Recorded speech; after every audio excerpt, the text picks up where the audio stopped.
Good morning, everyone. Thanks very much for joining us this morning, and Happy New Year to all of you. Welcome back to January. I'm Mathias Cheung from Acton Chambers, and I have next to me another junior from our chambers, Caroline Greenfield. It's very nice to see you all here remotely today. And over the next hour, we are going to give you a sort of overview of the recent cases and developments which we've seen in 2024. And obviously, as most of you who have been paying attention probably know, there have been quite a lot of interesting cases coming out of last year, and also new legislative developments and all of that as well, of course. We'll try to sort of distill it down to some of the most interesting ones. And so we're not covering everything, but on the other hand, I should also say that after this morning's webinar, we also have a written version of some of what we covered in this morning's webinar in writing. So it's coming out in the International Construction Law Review very shortly. I, of course, also do an annual review myself of the case law every year, and that's also coming out through Lloyd's in another month's time. So just stay tuned, and you can obviously catch up on that in writing. I should also say that this morning's webinar is recorded, so you will find that on YouTube after the event. We will send the link to you, and if you need the slides as well, we're happy to share that as well. So if you want to share it with colleagues who can't make it this morning, that's no problem at all. They can always catch up later on. So without any further ado, let's make a start, shall we? We've got quite a bit to cover. So we've divided this morning into roughly sort of 4 parts. So you'll see that, first of all, we'll start off talking a little bit about some cases relating to or arising from adjudications. We will then move on to talk about cases more specifically relating to contractual interpretation and the use of Part 8 claims in relation to such questions. And then we'll move on from all of that to something a bit different, which is the statutory side of things in the Defective Premises Act, Building Safety Act. All of you will be quite familiar with those sort of issues since Grenfell Tower back in 2017, but we are going to sort of cover some of the latest developments on that front. So Caroline in particular will be talking to you on that, and then wrapping up with something which is a bit away from construction in a sense, but also still very relevant for our purposes, which is force majeure and how the Supreme Court has recently dealt with that in a very well-known cases. You can imagine the RTI Mer shipping case. So that in a nutshell is how we're going to divide up the next hour. And I think one of the interesting things that I would sort of observe at the beginning is that there is a bit of a general theme almost going through some of these cases, in the sense that for my purposes, for example, where we're starting to talk about adjudications and contractual interpretation, you see that the sort of concepts of sort of legal certainty and commercial certainty, those are really quite front and center in some of the court's reasoning, and even when it's not said so expressly, it does underlie the logic of some of their decision making. So I'll try to draw out some of that for you. So that is a bit of a running theme. Of course, certainty only goes so far. So now that we're in the sort of territory of the Building Safety Act and the extended version of the Defective Premises Act, that creates a bit more of a sort of scope for dispute and scope for uncertainty, because it's a precise sort of boundaries, so to speak, are not as well defined in the case law. But we'll take you through some of that and sort of let you see how that has developed over the past year. So starting with the first topic, we're going to talk about adjudications, as I said, and decisions in relation to that. And what would be a better case to start with than the Abbey healthcare decision in the Supreme Court? So that was probably one of the most anticipated decisions of 2024. A lot of people have already covered it, so I think it would be remiss of us not to at least mention it, although we might not sort of spend as much time on the sort of finer details. But just a quick recap. So for those of you who are maybe less familiar with this case, so Abbey Healthcare has gone through sort of TCC and then the Court of Appeal, and then finally ended up in the Supreme Court. And it's in relation to the question of whether you can actually adjudicate under a collateral warranty in relation to a building contract. Now, some of you might recall that back in 2022, the Court of Appeal actually decided that yes, you can. So the particular problem in this particular case is that the collateral warranty was in fact executed quite some time after the practical completion of the works. Now, the provision in the collateral warranty does say that the contractor warrants that it would perform or has performed and will continue to perform diligently all its obligations. But the reality is that the project was very much, for all intents and purposes, completed already. And that gave rise to a bit of a dilemma, because under the Construction Act, we're dealing with construction operations and construction contracts. And it seemed, at least at first sight, a bit artificial to say that a collateral warranty, which was in relation to completed works, actually relates to construction operations, or can be characterized as a construction contract. Now, the Court of Appeal obviously didn't agree with that particular point of view, and Lord Justice Coulson, as some of you may recall, actually took the view that with one has to sort of take into account the policy considerations, for example, of the adjudication provisions, and it should be extended to as much building contracts as possible. That was Parliament's intention, and it gives parties certainty because they know that they have this sort of forum for resolving disputes.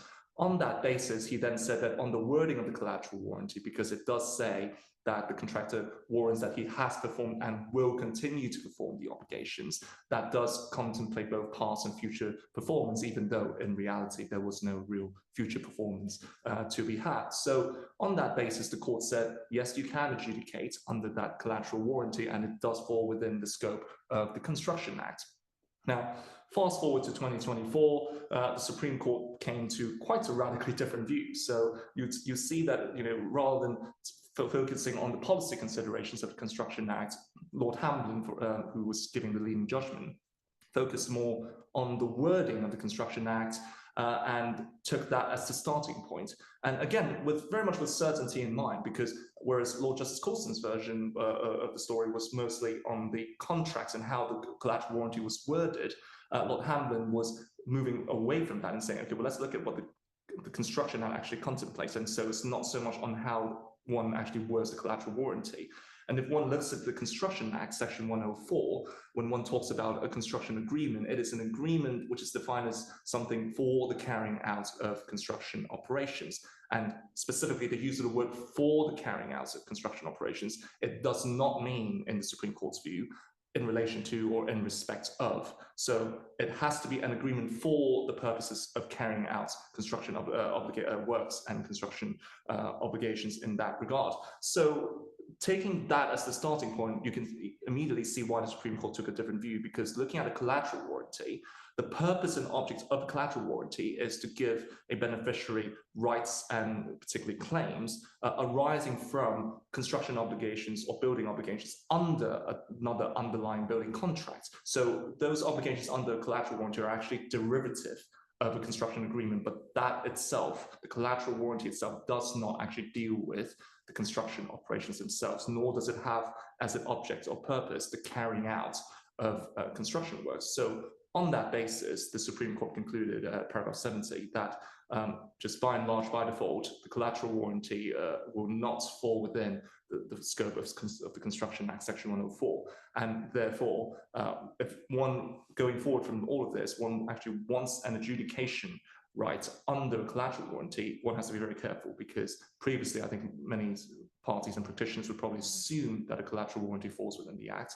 Whereas now it's the other way around. You would assume that after a collateral warranty, unless it says so otherwise, it falls outside of the Act and does not give rise to a right of adjudication.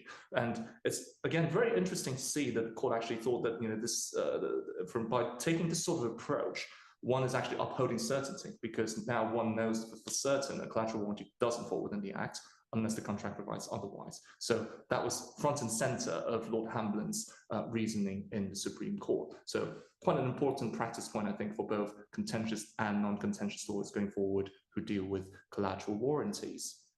You can always, to avoid any doubt, put an adjudication clause in. Absolutely. That's another, I mean, you say that you could have a separate or distinct obligation to carry out construction operations, which is one way. The other way is put in an adjudication clause. Exactly.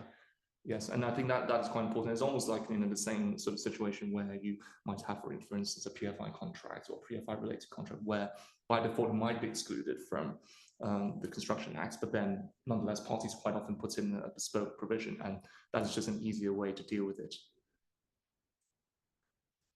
So moving on from collateral warranties, there's a sort of quite a different issue of contractual or sort of general points of interpretation, but in quite a different context. So we're now talking about a different case, Dawnvale Cafe components and Hylgar properties. And this is a case about the settlement of enforcement proceedings in relation to an adjudication. Now, one might think that, well, what can go wrong? Because if the parties agree to pay, then the parties agree to pay. But in this particular case, quite an interesting issue arose. And again, one can see how the court is sort of trying to make sure that the parties don't stray beyond the terms of express wording or language of what they've used in a settlement agreement or in a Tomlin order. And that, of course, again, goes to the issue of certainty, as I was sort of saying at the beginning. So the facts are quite simple. Hylgar actually obtained an adjudication decision against Dawnvale in relation to the repudiation of the contract, but not so much about the repudiation itself, but rather about the overpayments of sums which were due under the contract. But actually, after the repudiation, it turns out that there was a bit of an overpayment. So it was a claim for that overpaid sum, and the adjudicator awarded that overpaid sum as a result of the contract being brought to an end. Now, enforcement proceedings were then commenced, but the parties settled those proceedings, so it didn't go to hearing, but rather they entered into a Tomlin order, and there was a schedule to that order which settled the claim. And the wording of that Tomlin order is quite important because it said expressly that the payment of the settlement sum was in full and final settlement of any and all claims arising from or in connection with these proceedings. Then another sort of year or two went by, and another adjudication was actually started in relation to damages arising from the repudiation. Nothing to do with overpayments, damages arising from repudiation, which was a completely different claim. Then Dawnvale tried to preempt or sort of prevent this adjudication from happening by relying on the settlement agreement, saying, well, we've actually reached a full and final settlement in respect of the whole dispute as a whole. And needless to say, the court actually took quite a different view from that and rejected that argument. Now, if one looks at the wording of the Tomlin order that I've mentioned just now, that would immediately be clear, because the Tomlin order expressly said it was in settlement of any and all claims arising from or in connection with these proceedings, i.e. the enforcement proceedings. So it's not in relation to the adjudication proceedings or indeed claims generally arising under the contract. So the argument that the parties cannot actually start another adjudication about the repudiation or a different aspect of repudiation just didn't hold water at all. So another good example of the court sort of taking quite a strong view when it comes to interpreting agreements, orders, and documents, and making sure that the parties don't actually stray beyond the wording, and because that does give rise to uncertainty if, for example, one tries to almost sort of rewrite or write words into an otherwise clear Tomlin order, as we have here. So if, for instance, you have a future sort of situation where you want to settle the entire dispute relating to the adjudication, but not just the dispute which was referred to the adjudication, care has to be taken in order to word that particular settlement quite carefully, because otherwise you can't expect the court to do that job for you later on when a different adjudication or dispute arises. So we've talked about collateral warranties, we've talked about settlement agreements arising from adjudication enforcement. Another really sort of recent decision which has come out just before the end of the year, in fact, and was in fact done by another two-member of Chambers, and that's quite an interesting case, is the BDDW Trading and Ardmore Construction decision. Now, that case involved quite a lot of issues. It was an adjudication enforcement proceedings, and quite a few different grounds were relied on to challenge enforcement. But the key issue, which I would want to sort of highlight it from this particular issue, this particular decision, is the question of whether an adjudication provision under the Construction Act or under a contractual adjudication provision, doesn't really quite matter, whether that sort of adjudication provision would cover not just disputes arising, like a contractual dispute arising under the contract, but also any, for instance, a DPA claim or any other sort of tortious claim, for example, arising in relation to the works which were governed by that contract as well.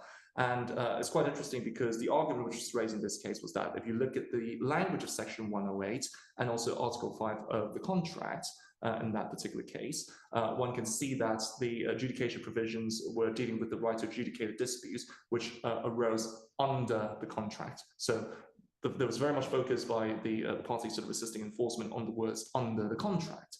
And so the argument goes that because it's a dispute under the contract, it cannot be a dispute in connection with the contract, such as a DPA claim. It is solely a dispute, which is a contractual dispute. Now, the court actually reviewed quite a lot of the decisions in this area. There were sort of inconsistent decisions going both ways in the sense that there were obiter comments in different various levels in the Supreme Court, in the High Court, in the TCC as well. But then Justice Joanna Smith took a very firm view after looking at all of the case law that actually one has to give an adjudication provision of that sort as wide a scope or as wide an interpretation as possible. So that's actually applying the sort of principles that you would see in the interpretation of arbitral clauses. So many of you will, of course, be very familiar with the Fiona Trust decision from the House of Lords back in the days, and that tells you that one shouldn't sort of take sort of linguistic or semantic points about, oh, is the clause sort of covering disputes under or arising out or in connection with the contract, and actually one should assume almost that, you know, by default, the parties have a commercial purpose in mind, and when they enter into an arbitration agreement, they want to cover as many of those sort of disputes arising in relation to a contract as possible, rather than just a contractual dispute. There was this debate in the TCC about whether that sort of Fiona Trust principle actually applies to adjudication provisions, but actually the court came down very firmly on the side that this does in fact apply, because it's similar. Arbitration adjudications, they're all alternative ways of resolving disputes.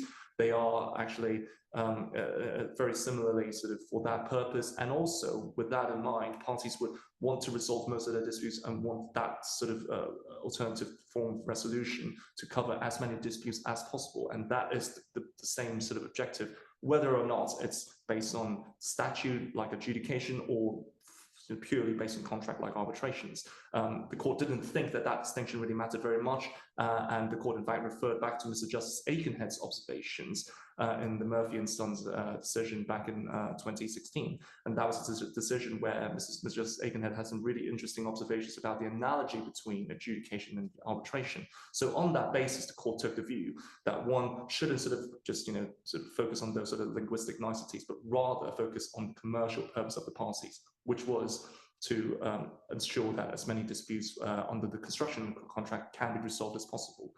Similarly, Parliament had the same purpose in mind, and so when it comes to adjudication, it covers not just contractual disputes, but also disputes in relation to the works governed by that contract. So, for instance, in this case, Defective Premises Act claims in relation to fire safety defects. So, quite an interesting approach. I mean, you can see that this is a slightly different approach from the Supreme Court's sort of earlier approach in the Abbey healthcare case, where the focus was more on the wording of the statutes and the wording of the contract. But here, because we're talking about something slightly different, we're talking about whether you apply the sort of Fiona Trust type principles to the interpretation of a dispute resolution clause. You can see that the court again is trying to uphold certainty in the sense that it's sort of avoiding any further disputes, future disputes about whether a dispute resolution clause is sort of worded widely enough, but at the same time very much having the policy objective in mind of both the Construction Act and also bespoke adjudication provisions. One little footnote to this case, I should say, is that one of the other interesting grounds which was raised in this case for resisting enforcement was a natural justice argument. So that's very different from the jurisdictional issue that I've just mentioned about the scope of the adjudication provisions. The natural justice ground itself was also rejected. It was on the basis that, because this has been brought so long after the actual project was completed, there was not enough records, not enough documents. So Ardmore said that they were at sort of almost at a disadvantage because they didn't have access to the documents. And the court gave this sort of natural justice argument very short shrift because on the basis of the evidence, really it was quite clear that it was Ardmore's own poor record keeping to begin with, and also there was a disclosure process, quite unusually in this adjudication anyway. So the long and short of it is that the courts are still not very keen on natural justice arguments when it comes to resisting enforcement. This is just another latest example of that, and it's important to bear in mind that, as the court emphasized in this case, the natural justice argument would only have worked anyway had it had a sort of decisive or sort of considerable potential importance to the outcome. So unless it would be material to the outcome, potentially, or actually, the natural justice issue would probably not be sufficient to resist enforcement anyway.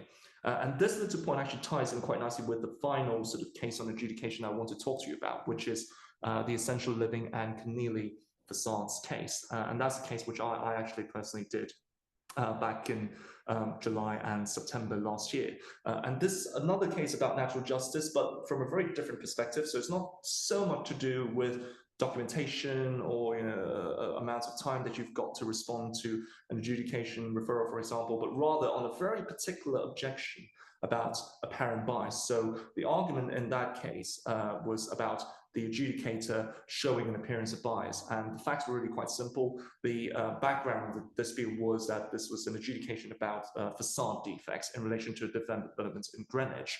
And during the adjudication, the contractor, the responding party, Conneely, raised the argument that, there was a prior adjudication between the employer, Essential Living, and a different trade contractor, which would potentially have an impact on, or be related to at least, the facade issues which arises in this particular adjudication. So they wanted disclosure of all of those adjudication documents, submissions, evidence and decision and the like.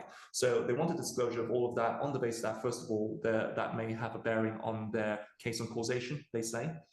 They say that also because we recovered monies against another trade contractor, those could potentially give rise to a double recovery. Now, how a different trade contractor who didn't work on the facade would actually give rise to an issue of double recovery when we're claiming against the facade contractor, probably your guess is as good as mine. But that was the issue which the adjudicator was faced with when faced with this disclosure request. And unsurprisingly, the adjudicator said, no, you're not going to get that disclosure because I can't see how it's relevant. And the grounds put forward for that disclosure request were described as fanciful, and that was the precise word used by the adjudicator. And Conneely, when it came to the enforcement of that adjudication decision, which was in our favor, said that no, the use of the word fanciful and the general conduct of the proceedings showed that the adjudicator was apparently biased.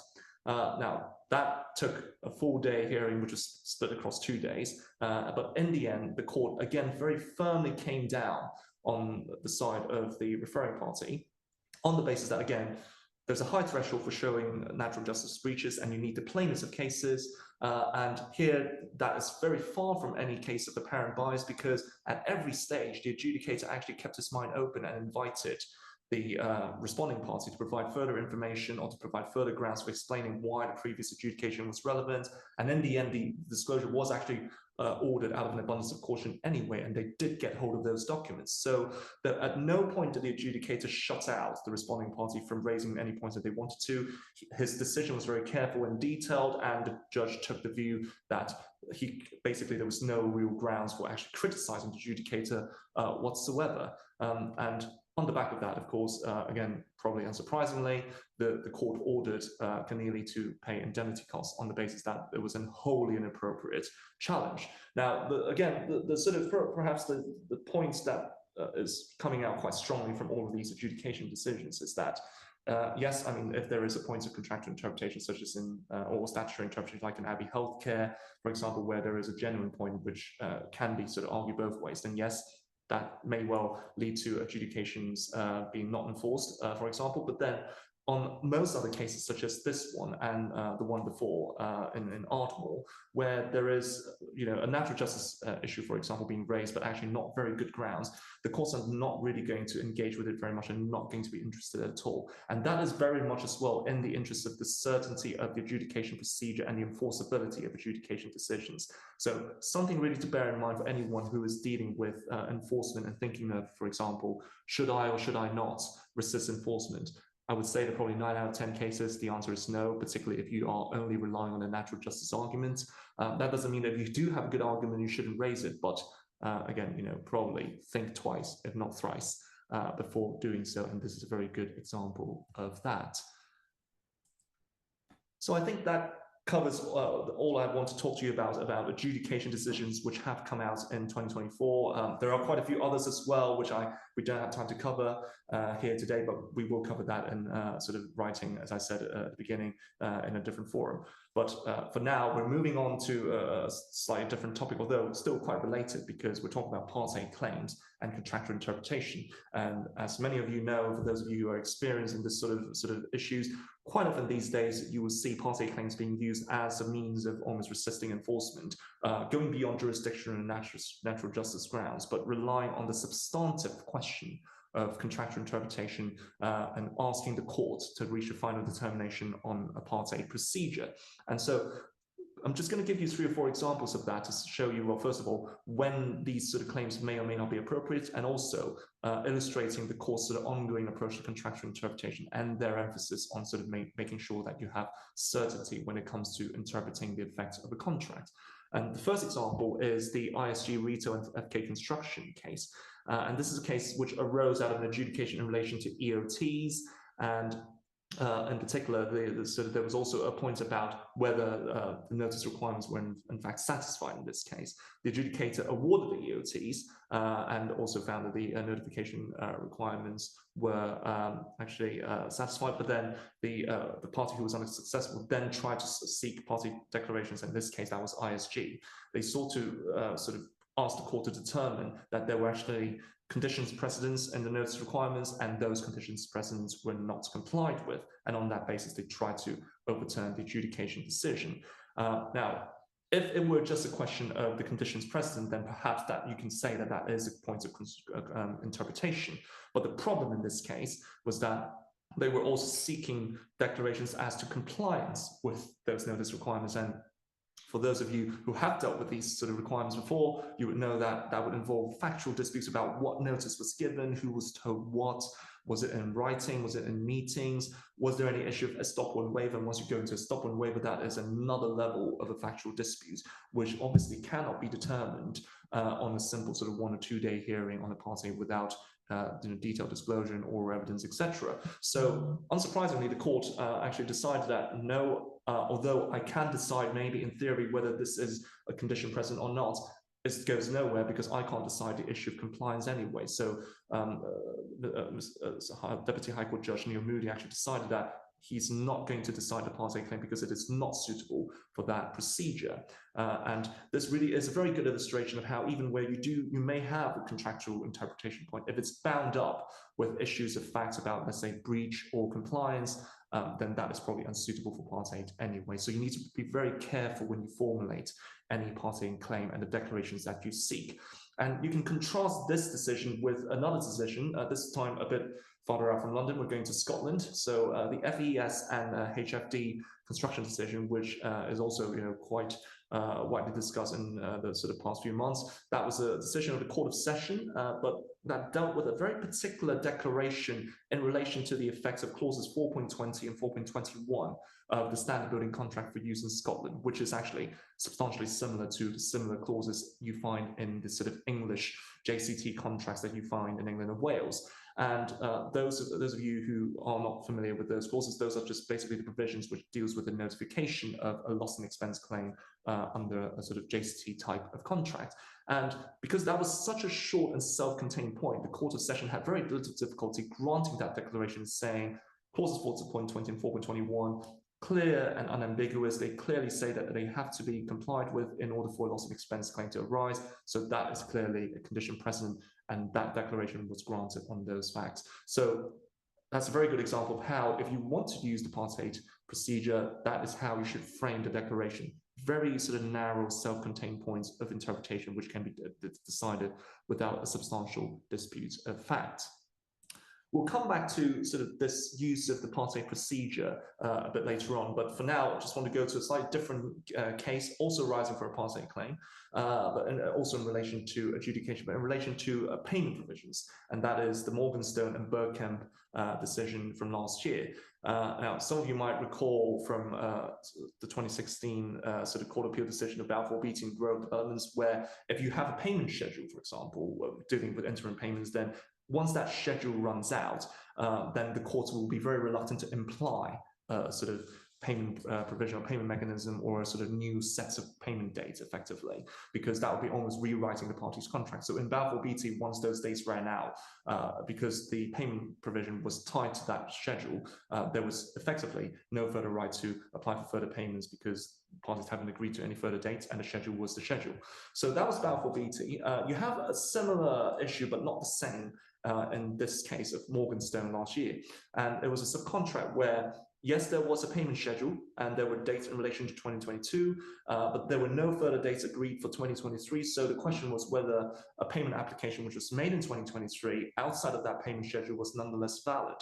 Now, the difference between Morganstone and Balfour Beatty is that in Morganstone, rather than just a payment schedule, what you have is in fact a standard procedure, standard payment mechanism, a bit like in a lot of the standard form contracts, where you can in fact work out some of the default payment application dates and payment notice dates and payless notice dates. So you don't need to actually rely on the payment schedule, but rather there is a standard sort of payment mechanism already written into the conditions of the contract.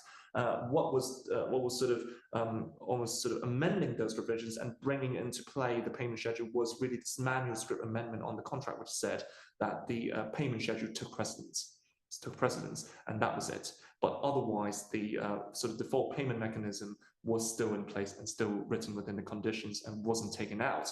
So you can see that here the court had the route of actually interpreting the contract and trying to give effect to what the parties actually did agree, and therefore again upholding the certainty of having interim payments under a contract on an ongoing basis. So once the payment schedule ran out, the judge decided that it doesn't mean that the payment mechanism just falls apart, but rather there was no payment schedule effectively, so nothing takes precedence, and therefore the default payment provisions, which gives you the default standard payment dates, that provision and mechanism applies as agreed.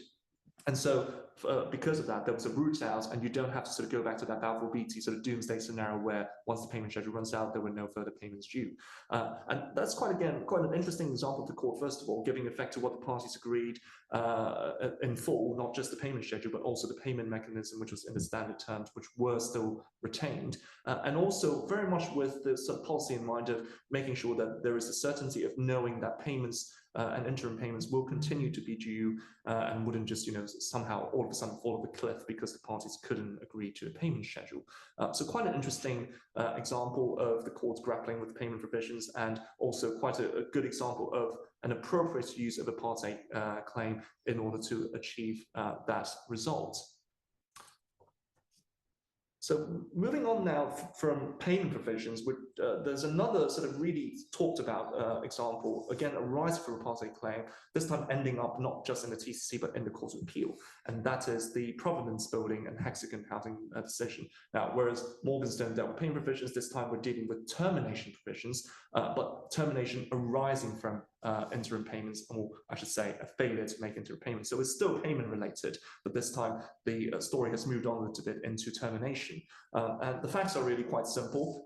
So back in 2022, there was a payment notice and a notified sum arising from that payment notice. Notified sum was not paid by the employer, and so therefore it fell due and was outstanding, so it gave rise to a right to notify a specified default under clause 8.9.1 of the JCT contract in that case. But before the sort of right to terminate or sort of cure period of 28 days actually expired, and so a termination right accrued, before that was done, actually, the payment was ultimately made by Hexagon. So there was no right of termination, but then fast forward another year to 2023, there was another payment default arising from another notified sum in another payment round. And on that basis, the contractor decided, okay, well, there is a repeated default for the purposes of clause 8.9.4, and therefore they just proceeded straight to termination and gave notice to terminate without having to give a notice of default as in the first time. Now, the question then, which came before both the TCC and the Court of Appeal, was how you interpreted clause 8.9 as a whole. Did it mean that even though in the first time when the specified default arose, there was no right of termination which accrued, nonetheless, if another similar default was repeated, you could then proceed straight to termination? And the TCC decided that no, you couldn't, because there was no right of termination which accrued in the first place. But when it came to the Court of Appeal, the Court of Appeal actually decided, in contrast, that you could terminate immediately, because you have to sort of, again, focusing very much on the language used by the parties and therefore trying to give certainty to that sort of language and express language used by the parties. The court looked at the wording of clause 8.9.4 in particular and said, the clause actually says, if the contractor does not give the further notice referred to in clause 8.9.3 on the previous occasion, that was the sort of proviso for triggering a right to terminate for a repeated default. So it doesn't say that, it has to be a case where there was no right of termination accruing in a previous occasion. So that was clear enough. It could be for any reason. And comparing that with these provisions for termination for a contractor's default, it was quite similar, because clause 8.4 similarly says that you can terminate for a repeated default if there was a previous default and termination didn't happen. And it was quite clear that when you look at clause 8.4.3, termination could not happen on a previous occasion, whether as a result of the ending of any specified default or otherwise. So again, it doesn't really matter why termination didn't happen on the first occasion of the default, whether it's because the specified default was ended or not. For any reason, again, you can terminate for the second time if the contractor default was repeated. So because these clauses were structurally similar, the court decided that looking at the language as a whole, that was what the parties intended. So again, a very keen focus, a very careful focus on the language used by the parties. The court was very reluctant to read anything further into it. And I think that's the sort of key point, again, coming out of this case. And for any of you who are dealing with sort of termination provisions, obviously, this is quite an important case to bear in mind, but also bear in mind that this is pending a Supreme Court appeal now. So we have to wait and see whether this would continue to be the case once the Supreme Court gives its final word on the matter. And then finally, very briefly, on one last case of contractual interpretation I want to sort of talk to you about, that is the Workman and ADI decision, which is a party claim which I dealt with in the TCC last year in front of His Honour Judge Stephen Davies. This is another sort of quite an interesting example of the use of party claim, because we had, in this case, an adjudication about a contractor's design obligations. And the question was whether the contractor, because there were employer's design which was done before the contractor was brought on board, but he was brought on board under a design and build contract, whether that contractor took responsibility for the sort of employer's design as well. And the key issue here was that in the employer's requirements, there was a particular paragraph which actually said expressly that significant design has been developed up to RIBA stage 4. Before the contract was entered into. So the assumption of the parties at the time was that the design was brought up to RIBA stage 4, and then the contractor took over from that point onwards. But as it happened, some of the design actually had gaps in it. So some of it was not exactly up to RIBA stage 4, and some further design work had to be done. And the question was who bore the contractual responsibility for that. Now, the adjudicator in that case decided that there was a warranty effectively in the employer's requirements by the employer, and so therefore the employer took the risk of that design not being sufficient. We then brought a Part A claim in the TCC, and that came before His Honour Judge Davies. There's a bit of resonance with the sort of first Part A claim I mentioned earlier, because there is also a point about suitability. So in the, as you remember from the earlier case I mentioned about ISG, the court decided it was unsuitable because there was a factual dispute. And here, the argument which was raised by the unsuccessful party was that, in fact, you can't determine this on a Part A because there is a massive factual matrix behind the contractual interpretation in terms of the pre-contractual negotiations and what the parties understood or didn't understand about the actual design obligations or the status of the design. That was a factual dispute that made it unsuitable for Part 8.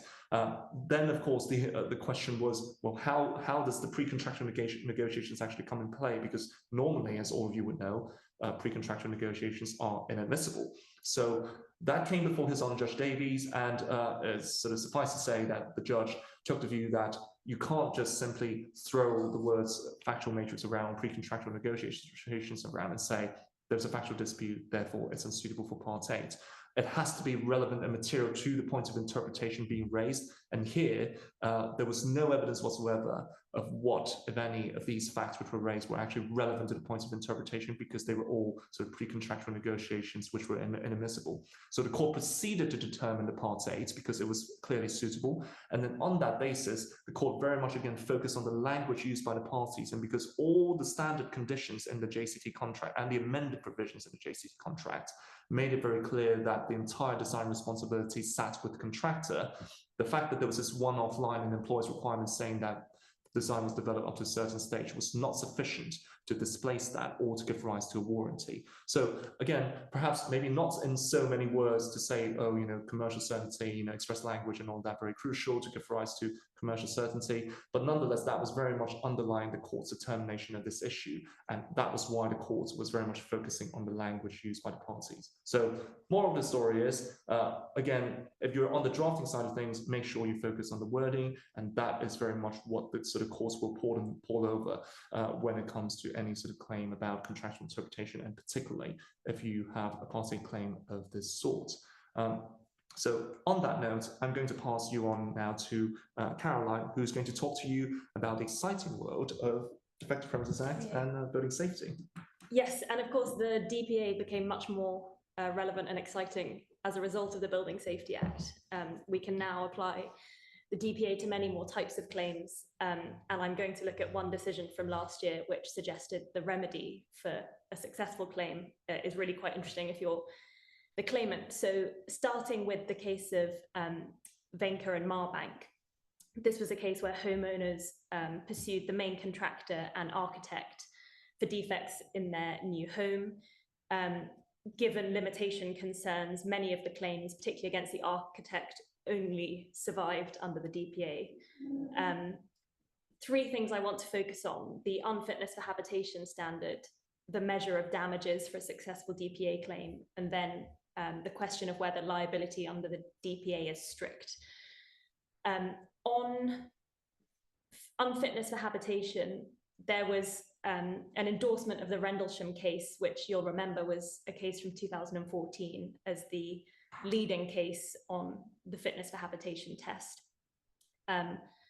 The judge concluded it was relevant to fitness for habitation that a property was not only new build, but also a modern house in design, and that may be relevant to whether something is or isn't a defect. And reiterated that while you assess fitness for habitation at the time of completion, there may be a defect, which means the condition of the dwelling will deteriorate over time and be unfit for habitation when you reach that point of deterioration. This case was helpful in not only confirming that Rendlesham remains the leading case, but also in adding two further examples to the body of case law of the sort of defect that will satisfy the unfitness for habitation criteria. And I always find unfitness for habitation quite difficult because on the one hand, you have those very lengthy schedules in Rendlesham in the decision if you access it via Bailey, which say things like shower trays could be shower trays that cause mold and leaky showers could be a defect rendering a property unfit for habitation, which seems at the relatively low end of the scale. Whereas lots of the dicta is about how there needs to be sort of a risk to safety. And when you look at examples of defects that actually satisfy the standard, they tend to be more structural. So it's always difficult to advise because you've got a very broad spectrum. But in this case, in my view, the defects were at the more serious end. Two defects were held to satisfy the threshold of unfitness for habitation. There was defective brickwork said to cause leaks and be a structural problem because bricks that were permanently damp were more likely to fail. And then there was a defect affecting glasses to terraces and internal staircases. And I think it was no doubt of importance in the judge's mind that there was an occasion where the glass panels had shattered. And you could therefore very clearly imagine the risk to someone using that particular staircase. So it's useful for that purpose. On the scope of damages under the DPA,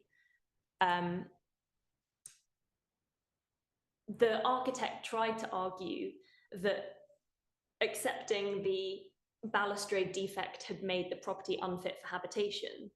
All that would be required to remedy that defect was installing a building regulation compliant balustrade. It didn't need to be the lovely modern glass balustrade in the claimant's intended design.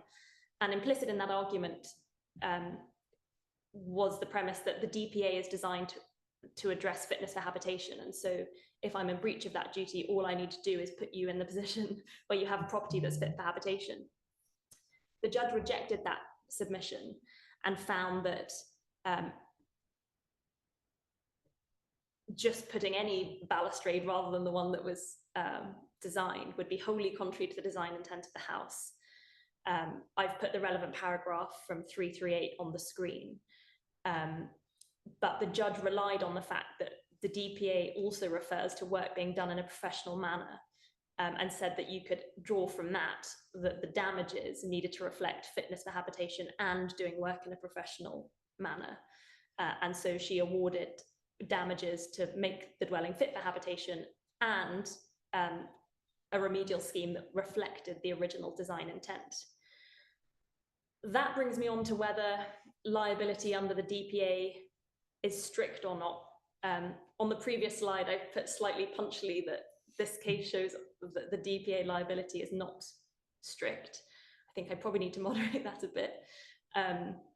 In short, the question is, when you look at section 1, which says a person taking on work for or in connection with the provision of a dwelling owes a duty to see that the work he takes on is done in a workmanlike or, as the case may be, professional manner with proper materials, and so that as regards that work, the dwelling will be fit for habitation when completed.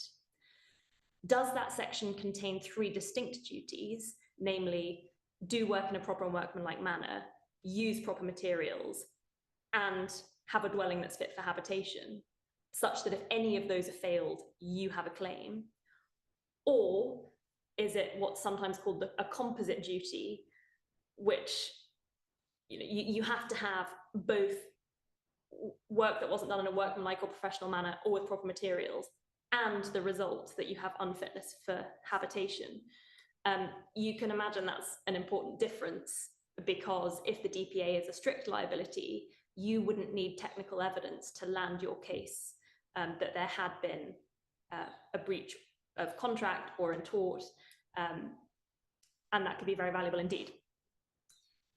A straw poll of editor texts. The editors of Keating say it is thought that all persons coming within the section are under a strict duty to fulfill its requirements, and that it would not be a defence to show that the work was done with proper care.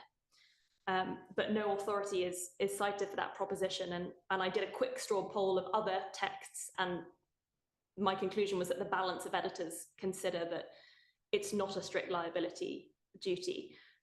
I can share these references on the slides, but if you look at Woodfall, or in particular Jackson and Powell, section 9038, for the reasons given an extensive footnote to that section, the editors conclude that it's not a strict liability duty. Charles and Percy also agree on that. The strongest basis in the judicial authorities for the proposition that the DPA is not a strict liability is that that question was considered by Mr. Justice Ramsey and Harrison and Shepherd Holmes in 2011. There, while expressing the view that if it were up to him, he would hold that the DPA had those 3 distinct duties, such that in effect it was a strict liability duty, he was bound by Court of Appeal authority that held the opposite. So it's a useful decision because it sets out at paragraphs 144 to 153 why that judge thinks it should be a strict liability. But the conclusion in paragraph 153 is very clearly that the Court of Appeal and weight of authorities is that it's not a strict liability duty. For my money, I don't think it's a strict liability duty. And I think that's because 2 reasons. Looking at the leading cases which Vainker have confirmed are Rendlesham, and I think now we'd probably add Vainker as well. If you go to Rendlesham, paragraph 55, the court said, the standard set by section 1 is clearly stated. The work has to be done in a professional or workmanlike manner and with proper materials. That suggests that the work must be carried out in accordance with the relevant regulations and standards in force when the work is carried out. It follows from this that if work was badly done in breach of a relevant building regulation, that would constitute a breach of section 1. So the judge there is clearly thinking about defects in a workmanship or breach of building regulations type way. Also then, in paragraph 74 of Rendlesham, the judge began to talk about causation. Now, if you're in a strict liability world, you don't talk about causation, because the point is, once there's a breach, that's it. Whereas at paragraph 74 of Rendlesham, the judge considered the relative impact of poor workmanship or a defect in design and a failure to maintain a particular area of the building over time.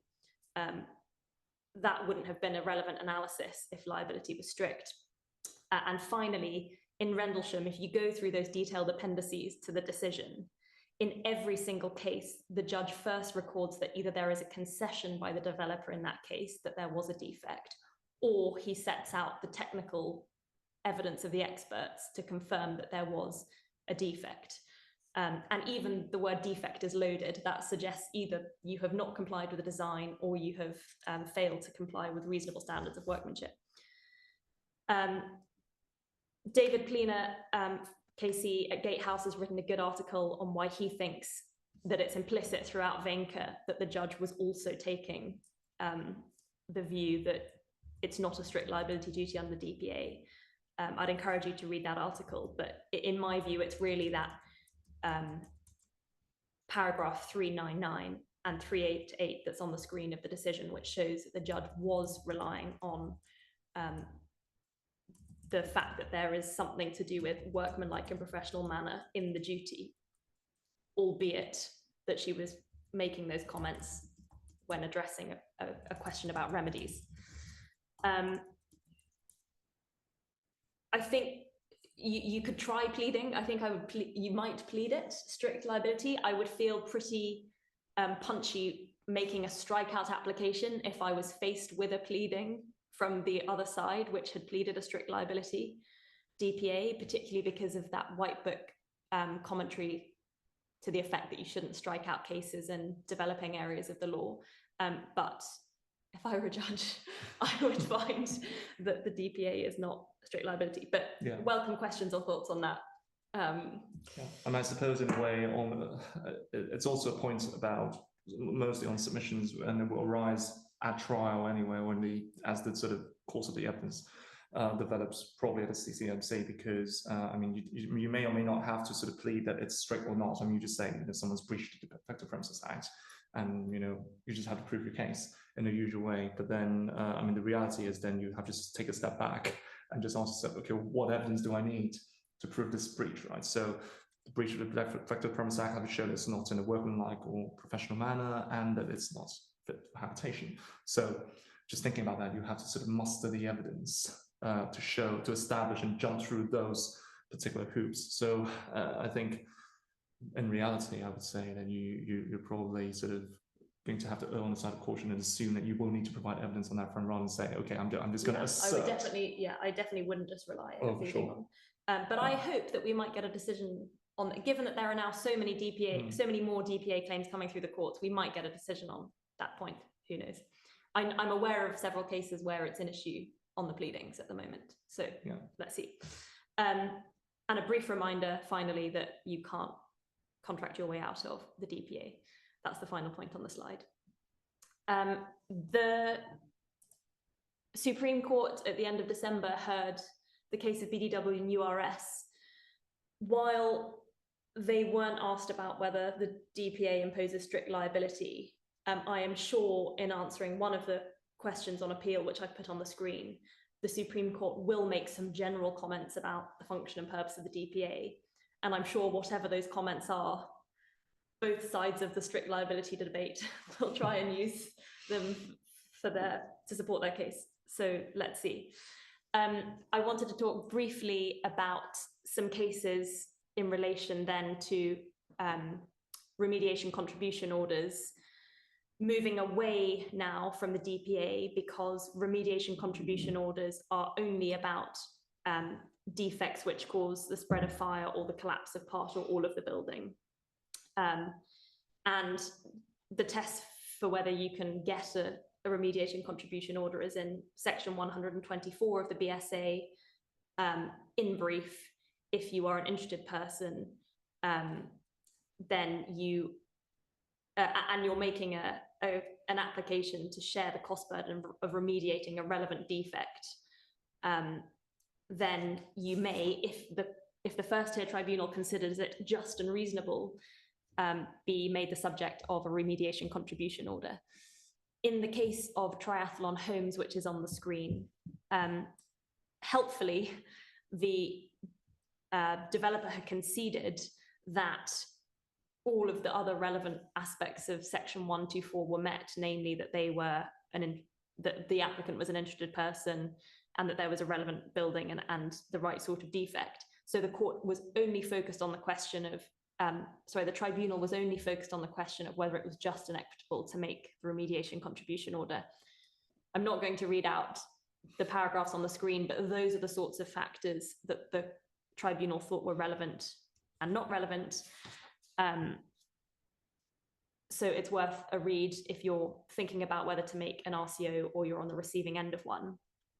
Another case that I just want to mention, it isn't on the slides yet, but I will add it before we circulate these, is Wilmot Dixon Construction and Prater and others. That was also a case from 2024, actually in the High Court.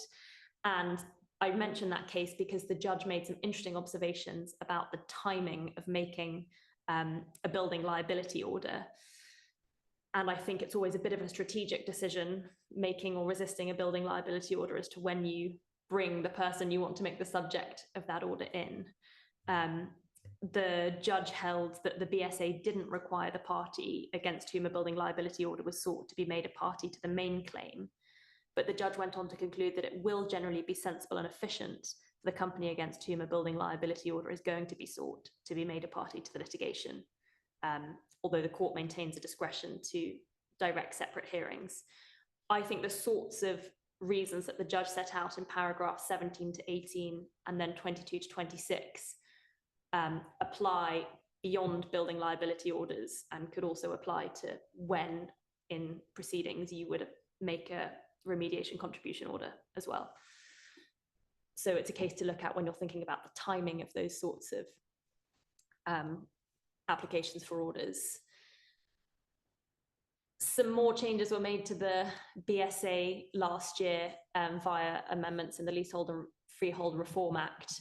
The ones you may have missed that came into force at the end of October relate to when, in relation to what you can get remediation orders and remediation contribution orders. And I think bringing in line those orders with building liability orders, where this has always been the case, these amendments confirm that you can not only get orders about the costs of the remedial works itself, but also taking relevant steps or interim measures towards the remediation. So for example, waking watches or simultaneous evacuation alarms. So again, make sure you've got those in mind when you're thinking about these sorts of orders. If you look up section 124 of the BSA, it's automatically been updated. So at least now it's all in one place in section 124, subparagraph 2A of the Building Safety Act. The Grenfell Inquiry Phase 2 report is important reading for everyone in the industry. I'm not going to attempt to summarize it here. And I would direct everyone to a really useful article that Dalton Hale, who was junior counsel for the largest group of bereaved family survivors and former residents, he wrote an article in the Tech Bar Review summarizing the Phase 2 report. And I'd urge you to read it. If you're a Tech Bar member or an SCL member, you have access to that. And it came out in the last SCL January members email. Stephanie Barwise KC, Omar Al-Jadi and Dalton Hale also gave a talk on, and they were all counsel for the same group of bereaved families, survivors and former residents. They gave an Atkin talk on this, and that's on YouTube and on the website. So again, go and look at that. But I just flag here some parts of the report that might be of interest if you are considering fire defect claims involving professionals.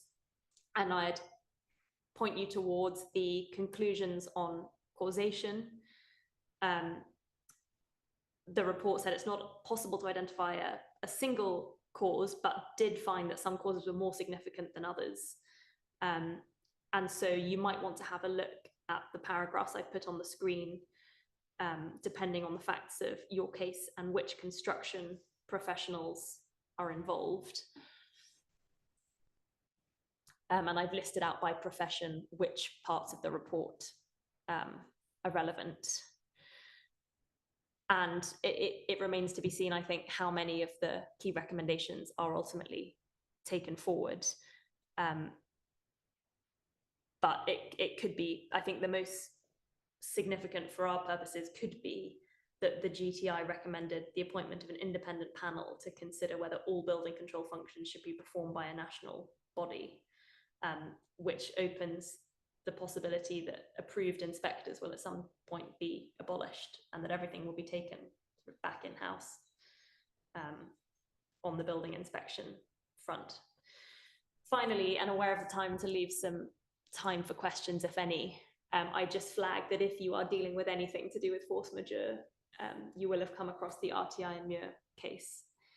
That case, and similar to some of the cases Mathias was talking about earlier, the court said we don't want to be drawn into fine textual arguments about whether the wording of a particular reasonable endeavours clause applies or doesn't apply to facts of a case.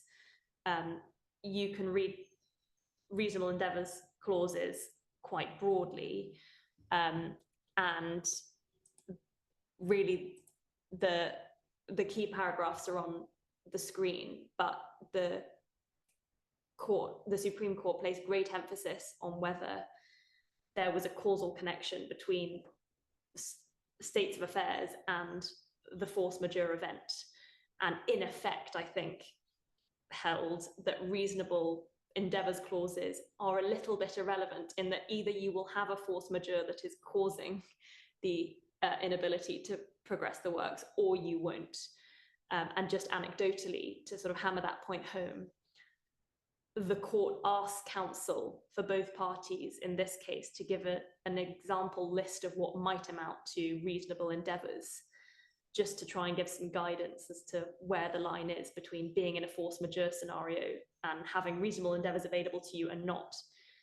The court received the examples from both parties and didn't mention them at all in their judgment. And I think that's because the court said, actually, it comes down to whether causally you have a force majeure or not. And we can't think of any examples of reasonable endeavours, so we're not going to provide any specific examples in our judgment. But the key paragraphs are on the screen. So that was a bit of a whistle stop, but hopefully, if you weren't already aware of some of the decisions we've mentioned, you are now, or you have a list of some of the key paragraphs from those decisions if they're already on your radar. I don't know if we've had any questions. There is a bit of time for questions. Yes, well, I mean, we can stick around for another few minutes. If you have any questions, please feel free to put it in the Q&A box. But no, otherwise, I think thanks for Caroline, because I think that's very helpful. I mean, it's a good note to end on as well, because I mean, the RTI Muir shipping case, I think for construction lawyers is probably not the case which they would necessarily come across on sort of a day-to-day basis, because it's not a construction decision, and it's one of those things where, unless you're really paying attention to all of the sort of legal updates every other week, you might actually miss unless you hear someone from another department talk about it, because at the heart of it, it is a shipping case. So it's sort of quite different from the sort of day-to-day sort of disputes that we actually deal with. But on the other hand, it's also one of those cases which has the sort of potential to have an impact on what we do, because of the way you can see how the court sort of deals with force majeure, for example, which is a very common issue which arises in a lot of construction disputes. So I think there is another sort of important message coming out of this morning, is that one should also almost always pay attention to cases which goes beyond just the TCC and cases arising from the TCC, because there are all of these other cases which might go to principles on let's say force majeure, for example, causation, quantum, all sorts of issues which we have to deal with anyway, which are more general principles. And I think that's quite an important thing to bear in mind. But hopefully this morning has all been sort of generally clear, and it's been helpful for all of you, given that we're starting the year now and just ended 2024. So this is a good overview for all of you. As I've said earlier, and as Caroline has mentioned this now, we will send out the slides and the link for the recording as well on YouTube after today's webinar, and we will update the slides as well because we appreciate it. Some of the references are not exactly on the slides in front of you just now. Either you can play it back and hear us talk about it again, and you can take notes, or we will send the updated slides anyway, so that will contain some of those helpful references, if any. But otherwise, thank you very much to all of you. I should say, if you have questions which may not come immediately to mind, you go early in the morning, it might be sort of too early for question and answer session. But if you do want to raise any questions in particular after you've reflected on any of these cases, as before, feel free to ping us an email. We'll be happy to sort of talk to you about it and have a chat about it if necessary. Especially if you have strong views on the fact that the DPA is strict For sure. liability. It's Yes, a answers current on the passion postcard. question, so let's talk about it if you do. Very good. But otherwise, thank you very much for joining, and we look forward to seeing you again very soon on another occasion. Thank you.